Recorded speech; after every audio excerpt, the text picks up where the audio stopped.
কেন অন্নপূর্ণার টাকা অ্যাকাউন্টে ঢোকেনি সেই নিয়ে রীতিমতো বিজেপি নেতার বাড়ি ঘিরে বিক্ষোভ এবং তাকে মারধরের ঘটনায় চাঞ্চল্য ছড়ালো নন্দীগ্রাম জুড়ে। অন্নপূর্ণা যোজনার টাকা অ্যাকাউন্টে না মেলায় মহিলাদের ক্ষোভ বিক্ষোভের চিত্র সারা রাজ্য জুড়েই ইতিমধ্যেই সামনে এসছে। তবে নন্দীগ্রামের ঘটনা একটু ভিন্ন। পূর্ব মেদিনীপুরের নন্দীগ্রামের 1 নম্বর ব্লকের গোপালচক এলাকার স্থানীয় বিজেপি নেতা শ্যামল কুমার দাসের বাড়ি ঘিরে বিক্ষোভ দেখালেন এলাকারই স্থানীয় মহিলারা। তাদের দাবি, তাদের যথাযথভাবে ফর্ম ফিল আপ করা সত্ত্বেও তাদের অ্যাকাউন্টে কেন অন্নপূর্ণা যোজনার টাকা ঢোকেনি সেই নিয়েই তারা শ্যামল কুমার দাসের বাড়ি ঘিরে বিক্ষোভ দেখাতে শুরু করেন।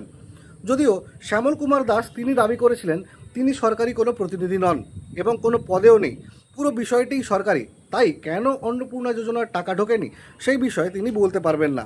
আর তারপরেই রীতিমতো ক্ষিপ্ত হয়ে ওঠেন বিক্ষোভকারী মহিলারা, রীতিমতো চড়াও হন এবং রীতিমতো মারধর করা হয় ওই বিজেপি নেতাকে। ঘটনাস্থলেই আসে নন্দীগ্রাম থানার পুলিশ এবং পরিস্থিতি পুরোটাই নিয়ন্ত্রণে আনে।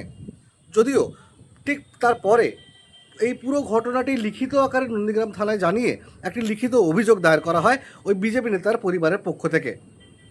যে ঘটনা ঘিরে ইতিমধ্যেই পুরো নন্দীগ্রাম জুড়ে চাঞ্চল্য ছড়িয়েছে। অন্নপূর্ণা ভান্ডার পায়নি বলে মেয়েরা সব আমাদের স্থানীয় একজন মেম্বারের কাছে আন্দোলন করতে যায় এবং গিয়ে ওখানে খুব ভাঙচুরারও করার পর ওরা ফিরে আসার সময় আমরা যে দোকানধারে বসেছিলাম, তারপর কিছু মেয়ে ছেলে বলছে যে এ হচ্ছে বিজেপি করে, এ শুভেন্দু অধিকারী চেলা চামুন্ডা এইসব বলে আমাকে মারামারি চালু। পূর্ব মেদিনীপুর নন্দীগ্রাম থেকে সৌম্যজিৎ চট্টোপাধ্যায়, কলকাতা টিভি।